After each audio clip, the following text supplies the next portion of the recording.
Diskutuje pán poslanec Burda, nech sa páči. Ďakujem za slovo. Ja som viackrát tak nejak sa snažil, a snažíme sa tu všetci nejak žiadať firmu Arriva, predtým Veolia, aby podnikli nejaké opatrenia. Samozrejme je úplne jasné, oni nepodniknú žiadne opatrenia. Prečo by to robili? Však tu bolo povedané. Oni si žijú ako v bavlnke tu v tomto našom meste. A prečo si žijú ako v bavlnke? No lebo nemajú konkurenciu. Pretože sú monopol de facto. Vyhrali na nejakú dobu, budúci rok im to končí, chvála Bohu. A ja dúfam, že Mestský úrad príjme náležité opatrenia, aby konečne bola vyhlásená nová obchodná verejná súťaž. Títo páni tuto z Arrivy usporiadali hentam v Trapačke veľkú diskusiu s občanmi a ja sa pýtam, a na čo to je dobré?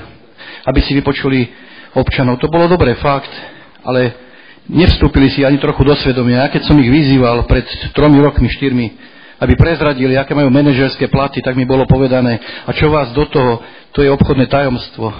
Oni šetriť nebudú, na sebe určite nie. Všetko majú zaplatené. Ja viem, že to nie je strata, to je doplatok. My vieme, že to je doplatok, to je hra slovíčok, strata, nestrata. 4 milióny a nejaké drobné platíme každý rok, pretože oni nechcú prijať žiadne opatrenia.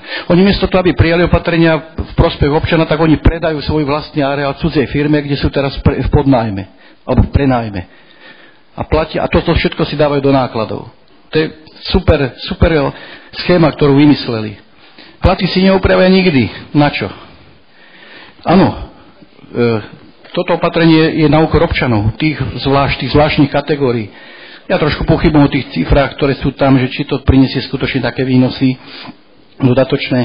Ale aj tí občania vo VMČ, aby som sa nevyhovaral na požiadavky občanov VMČ alebo jednotlivých výborov, že tlačia. Áno, sú tam nejaké požiadavky a treba ich zvážiť, či sú rozumné alebo nie sú rozumné. My nemôžeme zabezpečiť totálny komfort všetkým obyvateľom mesta. Linky hore, dole budú lietať, prázdne a tak ďalej. Nie. Musíme to racionalizovať. Jedinou cestou rozumnou je skutočne upraviť. Ak nechceme siahať na cestovné, tak musíme upraviť grafikóny, musíme tie linky trošku zracionalizovať, optimalizovať.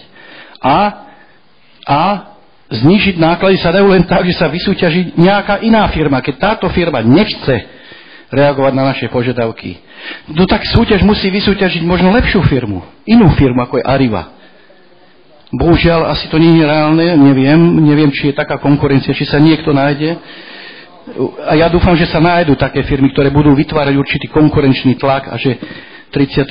budúceho roku snáď sa objaví na scéne možno aj nová firma.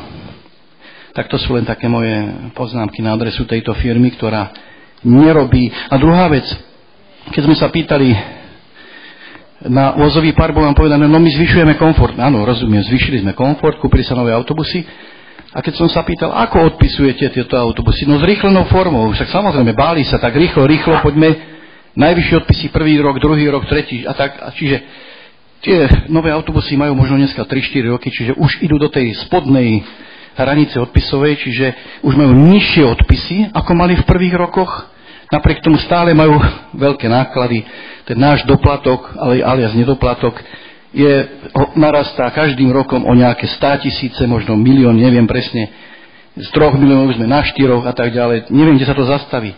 Ja dúfam, že 36.2017 to zastaví, tento nárast, lebo táto firma nechce prijať opatrenia na optimalizáciu a nechce načriť do svojich vlastných nákladov. Nechce.